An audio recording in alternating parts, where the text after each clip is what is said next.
The body grabs your wrist the first time you try to untangle it. Not hard. Just enough to make you lose your footing. You nearly fall from the scaffold. The crowd is already leaving the execution square. Vendors pack away their carts. Children chase each other through the mud beneath the gallows. Nobody notices the man hanging above you is still breathing. But you do. You are 16 years old. It is your first day removing bodies after public executions, and the man you're supposed to untangle is not dead yet. His face has turned dark red beneath the rope. One eye twitches. His mouth opens and closes desperately, searching for air that never arrives. You freeze. Below you, an older worker spits into the dirt. Climb back up. You stare at him. He's alive. Not for long. Then, he hands you a knife. That is the first thing you learn about this job. The execution is not the hard part. It is what happens afterward. By sunset, the man is finally loaded onto a corpse cart. You spend the next hour scrubbing blood from wooden boards while the older workers joke nearby. Nobody talks about the man. Nobody even remembers his name. Only the rope, only the cleanup, only tomorrow's execution. If you quit, your family does not eat. That is why you stay. Your father died 3 winters ago. Your mother washes clothes until her hands bleed from the cold. Your younger brother steals food whenever he thinks nobody is watching. Execution work pays well. Death always pays on time. So you learn. You learn how to untangle knots. You learn how to carry bodies, and when the crowd goes home, someone still has to finish the job. The workers call them half-hanged. You hate those nights most because they still look at you. Weeks become months. You stop sleeping properly. You smell death while eating dinner. You wake hearing ropes creak inside empty rooms. Worst of all, you remember faces. The boy who stole apples. The woman accused of poisoning her husband. The soldier who cried for his mother after the trap door opened. The older workers stopped seeing people years ago. You have not. Not yet. Then one winter morning, something happens that has never happened before. You arrive before sunrise expecting another execution. Instead, you hear breathing beneath the scaffold. You freeze. At first you think it is a dog. Then, you hear chains moving softly in the darkness. You kneel beside the platform and look underneath.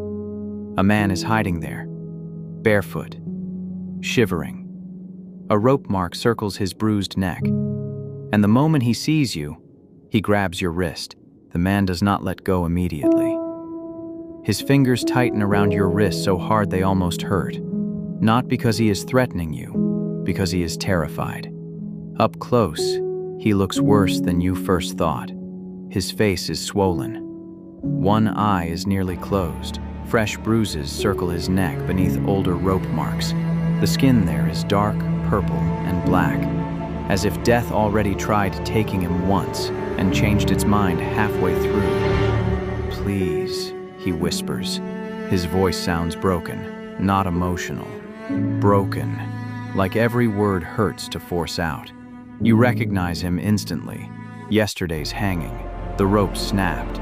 The crowd panicked. Guards dragged him away before the execution could finish. Most people assumed they would simply hang him again later. Somehow, he escaped first.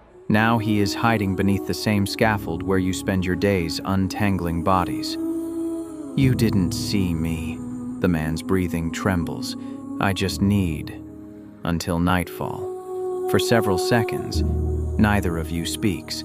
Above your heads, the hanging ropes sway softly in the morning wind. And suddenly, you realize something strange.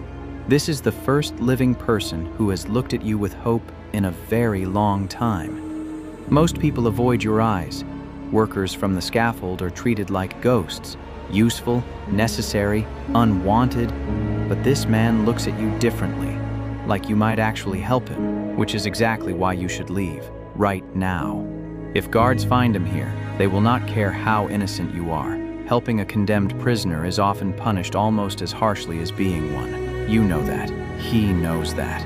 The silence stretches between you. Then the man slowly reaches into his coat. You tense immediately. Instead, he pulls out a small wooden carving. A bird, poorly made, worn smooth from years of being carried. My daughter made it. His thumb runs across the carving carefully. I haven't seen her in 8 months. You do not ask what crime brought him here. You already know it does not matter. Some people hang for murder. Others hang because the wrong nobleman disliked them. The scaffold stopped caring about fairness long before you started working there. The man notices you staring at the carving. She's 9. For some reason, that detail hurts more than everything else. The fact that somewhere in this city, a little girl is waiting for a father who is probably never coming home. Footsteps echo somewhere beyond the square. Both of you freeze.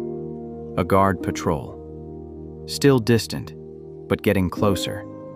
The fugitive grips your wrist again. The exact same way the half-dead man grabbed it on your first day. Only this time, someone is asking for life instead of fighting death. Please. The word barely leaves his mouth. You look toward the northern gate, then back at him. You suddenly realize what frightens you most about this job. Not the bodies, not the executions. The possibility that one day, you will stop caring too. So before sunrise fully reaches the square, you make a decision. A terrible one. A human one. You tell him about a section of the northern wall where repairs were never finished. You leave a small gate unlocked, and before he disappears into the morning fog, you hand him the knife you use for cutting rope. For the first time in years, you feel like you have done something that does not belong to the scaffold. The next morning, the square feels different. You notice it before anyone says a word. People are moving too quickly. Merchants whisper to each other while unloading carts. Guards gather near the fountain at the center of the market.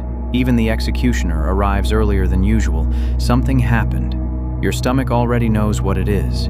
Then you hear the shouting. The crowd parts, and the guards drag him into the square. The fugitive. His face is bloodied. One side of his coat is missing. The wooden bird is gone. His hands are tied behind his back with fresh rope burns cutting into his wrists. The city found him before he ever reached the northern road. People cheer. Actually cheer. A woman laughs. The guards shove him onto his knees beside the scaffold. The entire city gathers to watch a man fail. And suddenly, you understand something. The first execution was punishment. This one is entertainment. A guard climbs onto the scaffold platform and raises his voice. The condemned prisoner attempted to escape. The crowd boos immediately. Not because they hate him, because they wanted an ending. The city loves certainty. Then the questioning begins. The guards want to know how he escaped, who helped him, who unlocked the gate, who gave him the knife. At first, he says nothing. The beating starts almost immediately. A guard grabs him by the hair and forces his face upward. Who helped you? The fugitive says nothing. Another blow. Blood spills onto the stones. The crowd leans closer. Again. Who helped you? This time, the answer comes, and your name leaves his mouth. Several heads turn toward you. The guards stare. The executioner stares. Even the older worker beside you stops moving. For one terrifying second, you think the scaffold has finally claimed you too. The guards drag you forward. Questions come from every direction. Did you unlock the gate? Did you give him a weapon? Did you help him flee? You try answering. The fugitive interrupts immediately. No. Everyone freezes. The prisoner struggles upright. He tried to stop me. A guard frowns. The fugitive points toward you desperately. He chased me. He wanted the reward. He tried to catch me. His story changes with every sentence. He is trying to save you. By sunset, the city posts notices across the market. The fugitive will hang again at noon tomorrow. This time publicly. This time properly.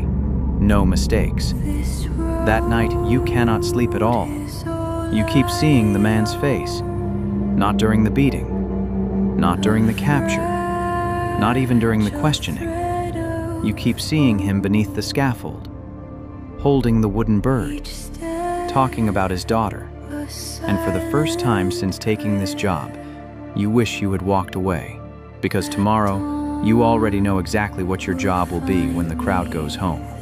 You pick up the knife, untangle the knot, and this time, you do not look at his face again, because that is the final thing this job teaches you. Not how to handle the dead, but how long you can stand beside death before it starts feeling ordinary.